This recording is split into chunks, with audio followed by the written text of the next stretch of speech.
22 বছর পর আজ ময়মনসিংহ যাচ্ছেন বিএনপি চেয়ারম্যান তারেক রহমান। তার আগমনকে ঘিরে পুরো ময়মনসিংহ জুড়ে দলের নেতাকর্মীদের মাঝে উৎসাহ উদ্দীপনা। এদিকে দীর্ঘ 2 দশকের প্রতীক্ষার অবসান ঘটিয়ে একই দিনে গাজীপুর যাবেন বিএনপি চেয়ারম্যান তারেক রহমান। ঐতিহাসিক রাজবাড়ী মাঠের এই জনসভাকে ঘিরে এখন উৎসবের আমেজ পুরো জেলা জুড়ে। নেতাকর্মীরা বলছেন, 2টি জনসভায় লাখো মানুষের জমায়েত হবে। ইলিয়াস আহমেদ ও মাহমুদুল হাসানের তথ্যছবিতে জানাচ্ছেন ফারজানা আফরোজ টুম্পা। মঙ্গলবার ময়মনসিংহ যাচ্ছেন বিএনপির চেয়ারম্যান তারেক রহমান। দুপুর 2টায় নগরীর সার্কিট হাউস মাঠে নির্বাচনী জনসভায় ভাষণ দেবেন তিনি। দলীয় প্রধানের আগমন ঘিরে নেতাকর্মীদের মাঝে ব্যাপক উৎসাহ উদ্দীপনা। আগামী 27 তারিখ বিকাল 2টায় আসবেন। আমরা মনে করি এই মাঠ কানায় কানায় পূর্ণ হয়ে অতীতের সমস্ত রেকর্ড ভঙ্গ করবে ইনশাআল্লাহ।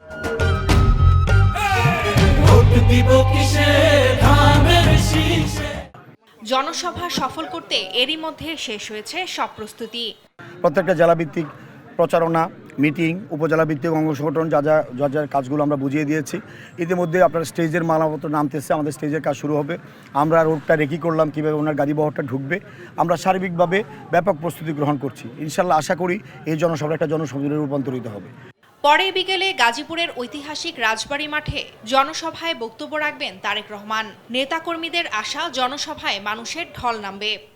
এই গাজীপুর শহর এবং এই গাজীপুর রাজবাড়ীর ময়দান লোকারণ্য হবে এবং একটি জনসমুদ্রে পরিণত হবে বলে আমরা ধারণা করছি। তো ইতিমধ্যে আমাদের প্রতিটা ইউনিট আপনার সেই ব্যবস্থাপনায় ব্যস্ত। সমাবেশ সফল করতে মাঠের আশেপাশে নিরাপত্তা জোরদার করা হয়েছে। সব ধরনের বিশৃঙ্খলা ঠেকাতে সাদা পোশাকে পুলিশের কঠোর নজরদারি থাকবে। এই মাঠের আশপাশে আজকে থেকে নিরাপত্তা ব্যবস্থা জোরদার করা হয়েছে। আমাদের পোশাকের পুলিশ যেরকম দৃশ্যমান ডিউটি করতেছে, পাশাপাশি আমাদের সিভিল পোশাকে গোয়েন্দা আমাদের সহ, আমাদের ডিবি সহ সমস্ত আমাদের টিম আমরা কাজ করতেছি। তারেক রহমানের এই সফরই এখন ময়মনসিংহ ও গাজীপুরের রাজনীতির আলোচনার কেন্দ্রে।